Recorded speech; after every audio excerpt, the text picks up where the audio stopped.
Hi friends. முடிஞ்ச அளவுக்கு நைட்டே எல்லாத்தையும் க்ளீன் பண்ணி வச்சுருவேங்க. காலையில் வந்து நான் பாத்திரம் தேய்க்கணும்னு நினச்சாலே எனக்கு கடுப்பாயிடும். இன்றைக்கி சிம்பிள் லன்ச் மெனு வந்து லெமன் ரைஸ் உருளைக்கிழங்கு பொரியல் அப்படின்னு தாங்க சொன்னேன். 2 பேருமே லன்ச் வேணான்னு சொல்லிட்டு காலேஜ் போயிட்டாங்க. காலேஜில் வந்து கேன்டீனில் வாங்கி சாப்பிட்டுக்கிறேன் அப்படின்னு சொல்லிட்டு கிளம்பிட்டாங்க. சரி, நானும் அவரும் இதே சாப்பிட்டுக்கலான்னு சொல்லிட்டு நான் செஞ்சுட்டேன்.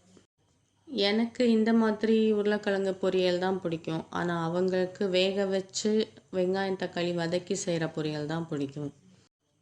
பக்கத்தில் இருக்கிற கோயிலுக்கு போயிட்டு வந்தவங்க அப்போது நான் போட்டுட்ருக்கிற ட்ரெஸ்ஸு தான் இது. நம்ம எப்போல்லாம் வேலையை சீக்கிரமாக முடிக்கணும்னு நினைக்கிறோமோ அப்போ தான் சிலிண்டர் காலி ஆகிடும், ஃபோன் வரும், பேச வேண்டியதாக இருக்கும். தாளிக்கும் போதே லெமன் ஊற்றினா அது ஏதோ கொஞ்சம் டேஸ்ட் மாறுற மாதிரி இருக்குது. அதனால நான் எப்பயும் ரைஸ்க்கு மேலே தான் ஊற்றுவேன். கலரும் நல்லா வருது, டேஸ்ட்டாகவும் இருக்குது. மேரிகோல்ட் இந்த பூ காய வச்சு எடுத்து வச்சுருந்தேன். அதை தொட்டியில் போட்டு வளர்க்கலான்னு போட்டுட்ருக்கேன். நான் ஏற்கனவே ஒரு தொட்டியில் போட்டு நல்லா வளர்ந்து நிறைய பூ வந்துச்சு. அதுக்கப்புறம் அது பார்த்திங்கன்னா மாடு சாப்பிட்டுச்சு. அதனால தான் இப்போ மறுபடியும் இந்த பூவை எடுத்து காய வச்சு போட்டிருக்கேன். வளர்ந்து வரும்போது நான் உங்களுக்கு காட்டுறேன்.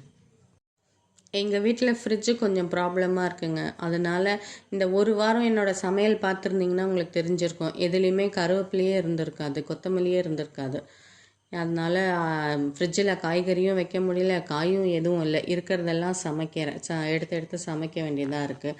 ஃப்ரிட்ஜ் ரிப்பேருக்கு ஆளை கூப்பிட்டோம். அது சரி பண்ண முடியாது, 10,000 ரூபாய்க்கு மேலே ஆகும்னு சொல்லிட்டாங்க.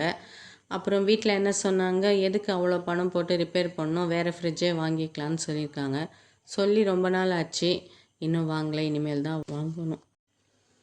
இழப்புன்றது ஒரு குடும்பத்துக்கும் ரொம்ப பெருசுங்க.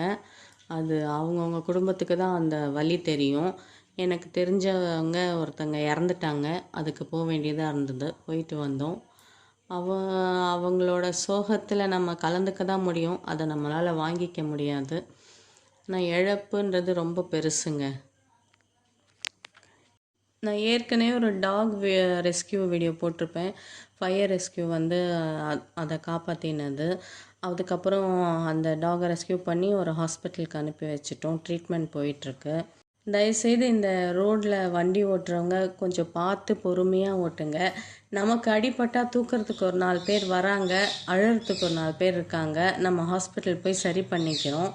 ஆனால் அவங்களுக்கு யாரும் கிடையாது, அம்மா கிடையாது, அப்பா கிடையாது, அனாதைங்க தான். சாப்பாடு போடக்கூட ஆள் கிடையாது. சாப்பாடு போடுறவங்களையும் போட வேணாம்னு சொல்கிறதுக்கு தான் ஆள் இருக்குது. தயவுசெய்து வண்டி ஓட்டுறவங்க கொஞ்சம் பொறுமையாக ஓட்டுங்க, பார்த்து ஓட்டுங்க, அவங்களையும் கொஞ்சம் மதிங்க.